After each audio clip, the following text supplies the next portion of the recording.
Okay, welcome everyone to the first edition of the Fairground Speedway's Race Talk America podcast, and we're here at the main suite at the Fairground Speedways, and with a couple of very special guests. Chad Chaffin is my first guest, and his son Chad Chaffin is to my left. Chad to my right, and I'm of course Tony Formosa, the promoter of the Speedway, and we're going to be talking throwback past champion nights. Of course, as everyone knows, we have had to change our date on that, and we're going to come back and run our race on July the 8th, and we're going to stay with the same schedule we had for this past weekend. That the race didn't happen on the 24th on the count of Hurricane Cindy or Tropical Storm Cindy, whatever you want to call it, but it is coming. It's not going to miss us. And we thought long and hard on this. We started yesterday actually at about noon and started watching the hurricane channels and everything. Bill Freeman got me hooked up with some aviation weather channels and whatnot, and gave us a lot of adequate information. So our best choice, our for everyone's interest, the fans, the Speedway, the drivers. We have a lot of people that come from out of town, as all of you folks know, and we wanted to give everyone a heads up on this, to where everyone would have a lot of proactive time to change their plans and their dates and whatnot. So as everyone probably knows by now, the race that was going to be June the 24th, which is this coming Saturday night, has been changed to July the 8th. We will have our open practice on July the 7th, and then we'll go right into July the 8th with the exact same schedules that we had. We got a lot of old champions that are coming out. We got a lot of old cars. We have a list of people that are going to come, but right now I've got the 1993 and 1995 two-time late model stock car champion, and I had was able to play a part in that championship in 1993 because I was hurt from an injury, and Chad, you got a lot of race, just a lot of different things that you did. I knew you when you started racing when you were just a little kid, and up at Highland Rim, and we won a lot of races together and had a great time. And then we're going to get over to Chaz here in a little while. He's a two-time winner at the Speedway this year already, and going for 3 straight. So we got a lot to talk about. So you're helping both of your sons now, and Chase, he's not here tonight. He's got a business out of town, wasn't able to be here, but we were talking before the show, and you told me that he's going to be probably driving a truck on July the 8th, if not on the 8th, maybe in a few more races. Yeah, we have 2 trucks, and right now they're both competitive. Chad's is running real well. He's doing a great job driving the truck this year. The truck's has been fast, and but he's really showing what the truck will do. Matter of fact, he made me go back to work this year. He exposed some of the weaknesses in the truck, and we have another truck, and I think Chase, he still wants to race and everything, and we were running in the pros with him, and but the pros is pretty hard. You know, you're racing against a lot of competition, a lot of money. Guys are, really professional racers at the front of the pack. A couple guys that are really dominating. They're professional racers. We got some guys that are racing here for a living. Exactly. And when they come here to race for a living, they bring a full-blown crowd with them and crew, and they come prepared to take that money home with them. So and so me and Chase, we talked, and his goal is he's won a lot of races, but he's never won a race on the 5/8 mile. He won in the front runners and in the pro mods on the short track, and he's won races at tracks I never won at, like Bowling Green and Carthage and Huntsville with his front runner. But he wants to win a race on a big track, and we decided his best opportunity to do that would be in a truck. And so I think so too. The trucks are really competitive. Yeah, they're not that really, to me. I don't know what you think. You've driven all kind of stuff, and right on up to Craftsman trucks, and got some wins in the Craftsman Truck Division for Bobby Hamilton Racing and whatnot. We want to talk about that a little bit later on in the show too. But it just seems like that the trucks have a lot more grip in them than the cars do. They don't have a tendency to. I think what you would call it was they have a lot of side bite in them. Am I saying that right? Yeah, they do. They have a lot of side bite, and they have quite a bit of drag, and so yeah, they do. Even though it makes it for a really a more forgiving vehicle to drive. They have a lot of power, but because of the drag, they corner real well, and so for a driver, I think it's a little more of a forgiving vehicle. And the chassis altogether, the truck chassis we run are very similar to our late model stock cars. They've been the same for a long time. And I think as a crew chief, I don't understand why, but I'm apparently better at working on those vehicles than I am the straight rail coilover cars. And so I'm able to give them a more competitive vehicle in that division because the things I've learned over the years apply better to that type of vehicle. It's just basically the same stuff that we ran in the mid '80s, the early '80s. Actually the same stuff that I ran in the '70s. So a little bit here and a little bit there, but I'm with you on that. The straight rail cars, and I've got two of them, and I know you've got one, maybe two, but I just don't. I never did like the way that they drove. They steer too quick. If somebody bumps you going in a corner or coming off a corner, you almost have to perform a miracle to save one of those cars because of the oversteer, the quickness, and there's so much left side weight. I like the conventional steering cars, in the not necessarily just the big springs, but the truck arms and the way that the front end geometry is on these perimeter type cars. They just seem to be more consistent. I can almost, well, I don't know if I can now, but I used to. I could almost drive one of those cars all the way around this racetrack sideways and never crack the throttle. I could never do that in a straight rail car. So it sounds like you got the same feel for them that I do. They're hard to drive. They're hard to figure out. Why are those cars so tight? Everybody always complains about those cars being tight, and it seems like to me the way they're built, they ought to have a problem with them turning too good. I think they're so tight because they want to turn so good that you have to crutch them to keep them from wanting to spin out. And I think that's the trick. The guys like the Willie Allens and the guys that run up front, they figured out how to make them drivable. Because if you watch Willie Allen, when he gets ready to go, he's not tiptoeing around. He's hammered down. He's driving the heck out of that thing. And for a lot of guys, in order to get them to not want to spin out, they have to have them so tight. I know when I used to race those cars, and even when you was helping me in the '90s, they handle a lot better than they used to. In All-American 400, we would drop off a second 20 laps, and then we would run like Jack the Bear for about 10 laps, and then we were just hanging on. And who could hang on the best is all it was. It was, and we'd be chasing the chassis, and all it would be was the tires. Put tires on it, pick up a second. Yeah. So you guys play a big role in the Speedway. Of course, you folks have been coming here supporting the Speedway forever and ever and ever. And you cut your teeth here. You grew up here, and this guy sitting over here to my left, he has, your family's like my family. Your dad was involved in racing. He raced for years, and we got a third generation driver over here. Your dad won races. Your dad won championships.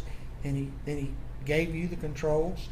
You started off in the late model cars, graduated from that. We ran some All-American 400s, went to Birmingham, went to Pensacola, and then Bobby Hamilton picks you up. You had gotten some rides on some of the Craftsman truck and won some races, and you had a very interesting and exciting career.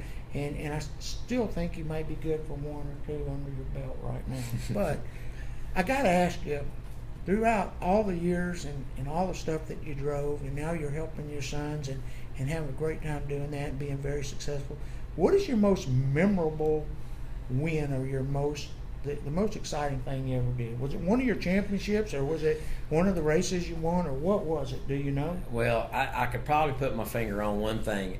Winning the races for Bobby was obviously a thrill, And but I would say the single biggest moment in my career was qualifying for the Brickyard 400. In 2006, we went to the Brickyard, and I was driving for Front Row Motorsports. It was their first year. They're pretty established now, even though they don't run up front all the time. But that was their first year, and there was about 65 or 70 cars, and there was only 8 spots because they locked in 35. And so out of like 35 or 40 of us, there's 8 spots available, and I made that race. And I was probably always a better qualifier maybe than I was a racer, and that was probably my best skill set. But making that race and racing in Indianapolis was the biggest thing that I've ever done. That was big, and Bobby used to tell me, Chad, that he, even when he was racing trucks, he would always try to take a car to Indy and get in the race.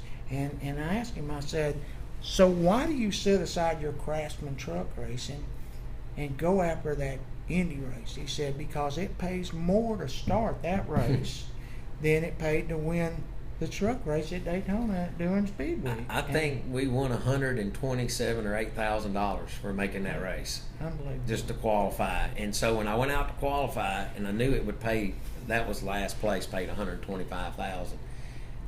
If I don't make that race, we go home with nothing. If I qualify that car in the field, my car owner makes $125,000, and I get a portion of that. So that's pressure and the recognition. But that's 2 laps, and it's all or nothing. Did you kiss the brick? No, they didn't let me. I would have. Yeah, I would have. I hear you. I would have too. Okay, well that's pretty cool, and of course you guys will be back on July the 8th, and hopefully we'll have 2 trucks, and in the truck division is I guess you could say it's building itself up, slowly but surely. I thought there would be a whole lot more trucks, competing in it than what we have, but I think a lot of guys are still working on it, and now that people see, the people that have been sitting on the fence watching, they're seeing how this thing is maturing and getting better, and we've actually been picking up average of about 3 trucks every race we've had, so it's getting better. So let's talk to this young man right here. Now, you're 21 years old, and you started racing out here in 2010 in the front runner division. Yes, sir. Won a bunch of races, then went to the sportsman division. Won a couple races in that. Mm-hmm. I had my hands in that a little bit. I got to build a motor for you, and you did really well.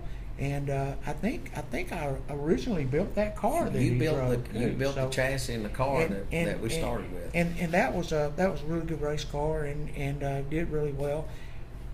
I got to ask you, what was it like getting out of that front runner car and getting in a sportsman car going to the big track? Well, yeah, that was a pretty big jump in my racing career. A major jump from a 4-cylinder to a V8 on a 5.8. So, did you ever think that might have been too much for you? You might have had doubts about whether you could do that or what? Or I didn't have any doubts, honestly. I moved up to I knew I needed to get in rear wheel drive in a real race car. But I always remember the first time we went out to test, I took it around just to get the feel of it. Then I went out and I thought I was doing pretty good. So I pull into the pits and I get all excited. Dad, how fast did I go? I'm up just like, how fast did I go? And he just looked at me and fast enough. He said, son, you haven't even gotten up to speed yet. Well, so. Well, and another thing that's really interesting in Chaz over here is not just his dad and his granddad on Chad's side, on your dad's side, 3rd edition racer, but your granddaddy on your mother's side was a great race car driver also. He was one of my most fierce competitors when I raced, and he and I had some great racing. So you have the chemistry of the Chaffin blood in you. You also have the chemistry of the Binkley blood in you, and those are 2 highly competitive families that were always in the hope of the checkered flag at Nashville or Highland Rim or wherever you went. these families were always in the hope for the checkered flag. You ever feel like you got some big shoes to fill? Oh yeah, absolutely. So I mean, coming from a racing family, you almost have to be a successful racer, and I tell you what, you've really proved your point this year. And I got to say, you've been impressive to me, not just pulling off 2 wins, because I know you got a good truck, and I know you're a good driver, and you're getting out where it looks like you're more comfortable when you're passing, but it looks like that you're being more patient now. It when you first started racing, it seemed like you needed to win the race on the first lap, and now you're being more patient. You're thinking about what you're doing. Of course, I can't imagine who's talking to you on the radio, telling you what to do and everything. And you've really impressed a lot of people. 2-time winner. You also have a track record in the limited division, which is now the truck division. And I got to say, you got to be leading the points. I haven't looked at the points, so I don't know how big of a points jump you have, but I know you've had the pole 2 or 3 times this year. So what do you feel like coming into the 3rd race? Now I got to tell you, and a lot of people out there know this, if you win 3 in a row here at the fairgrounds, we take your motor. We take it over to Tony Formosa's race shop, and we tear it down, and we try to find something wrong with it. Now, so far you guys have passed all post-race inspections, and I feel like that the tech that we have here is probably one of the better techs in the country, with Ricky Brooks and Bill Faulkner and Nikki and whatnot, and So what are you going to try to do when you come back out here on the 8th? You going to just try to blast everybody, or are you going to just, if you got your sights set on a championship, or you got your sights set on winning races? That's a good question. Both. I've never been in a position to run for a championship, and that's probably where this patience is coming from.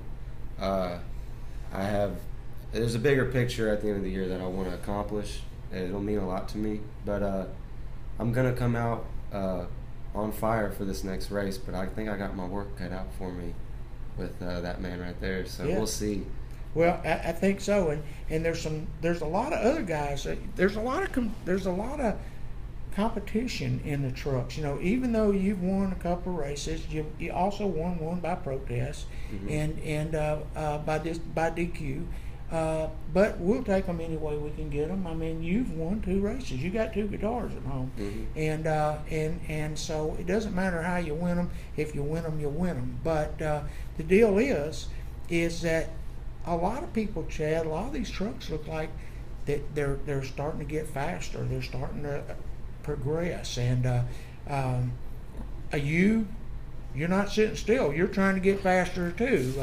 I saw some really impressive times the last race. John Burns has got a really good truck, and he's been turning some real good times. And just when he thought he had it down, you guys kind of bumped him off the fence. So really surprising me to see those kind of times this late in the as the hot weather starts setting in. Yeah, it's true. We had a head start, and I think that's where a lot of even some of the rule changes has come, because I think it's probably artificial that we had an advantage that I don't think was really that valid. I'm going to try to demonstrate that going forward with one of our trucks, but we did get a head start because we've been racing this same truck for 2 or 3 years, even as it was limited. And so, like John Burns, it's come out as a new program. Bobby Terry came from a car to a truck, and so looked like he never skipped a beat. Yeah, he did, and them guys. And are you really got Billy good. Cisco, and he's Billy showing Cisco. a lot of muscle. So he jumped out there, Yeah, we had a jump on everybody because we had an established program and our established setup and all, and I can definitely tell there's some catching up going on, and so we're not sitting back thinking we got this thing licked. Every week I can tell that the competition, they're gaining, they're working hard, and we've got to we've got to give it our best shot every week, or we're not going to be able to compete for a win if we don't. Exactly, and furthermore, compete for that championship that you're talking about. You can't win a championship sitting in the pits, drinking a bottle of water, watching the race get complete without yourself. So, every inch, every foot, every yard, every straightaway, every turn, you have to make it count. And once you get yourself into that rhythm, we used to practice times when I was crew chief and you, Chad, and we had a really strong team. We had a great team. We had a lot of good players. You were driving good. We had great sponsors. We had great equipment, and with all of our experience, it came into one really neat little deal. And I can remember I used to clock you every lap, and you would get really consistent on your times. And I tell you on the radio, that was a good lap. Whatever you did, do it again. And before you know it, we were just about running the exact same times every lap, and it showed consistency, and that's how you win your championships, finishing races and everything. So you guys are going to be back. We want to apologize to anyone out there for the inconvenience that, once again, that we put anyone from and or put anyone through, change of plans or whatnot. We are doing the best that we can do here at the Speedway, and if had this been just a chance of rain or a 40 or 50% chance of rain, we probably would have gone on and tried to get it in. But this is a tropical storm, a hurricane, and it's not going to go away. It is going to rain, and if we can just have a couple of good nights, good weather, I think we're going to really show a lot of potential here with our crowd. We have a great car count here at the Speedway, probably the best in the nation. I'm not comfortable saying not the best, but probably is the best. We've got a great car count, and we have had a decent crowd for what we have been up against, especially our Tuesday night race. So there's one question that I want to answer, because I know there's a lot of you folks out there that want to ask me this question. I get on an average of about 10 calls a day. The RFP. When are we going to know something on the RFP? That's what I'd like to know ourselves. We submitted the RFP 3 weeks ago on Wednesday, and I have a team that worked with me for about 4 or 5 weeks putting that together, and we submitted a very strong RFP with a lot of improvements. And we certainly got great credibility with the neighbors. We've worked with them and meet with them every month. So as soon as we know something, we hope that we're going to secure this thing for 5 years, if not maybe even more than that. But we don't know yet. We haven't heard anything yet. We could know tomorrow. We could know in a month. We were told that we might know in 2 days. It might be 2 months. So believe me, there's no one that wants to know the answer to that question any more than myself. So we can start preparing. We've got about 100 people on hold to get on a bandwagon with us for the next 5 years, and so we're hoping that comes through. Anything you guys want to add? I think we got about 5 more minutes left on our podcast, and so anything you guys want to say? Well, anything you guys want to add? Well, I want to just say I'm honored to be on your first podcast, and I really appreciate that. We're honored to have you here. I mean, you guys have got a 2-time winner here, and you're a previous 2-time track champion here at the Speedway, and you've won races in all sorts of divisions and sanctioned bodies of racing.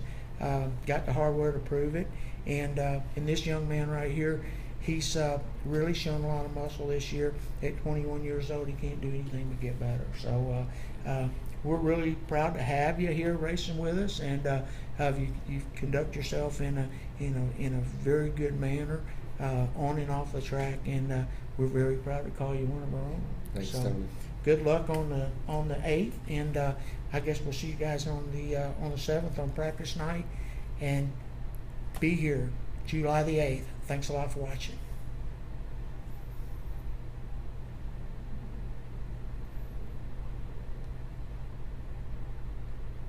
That it?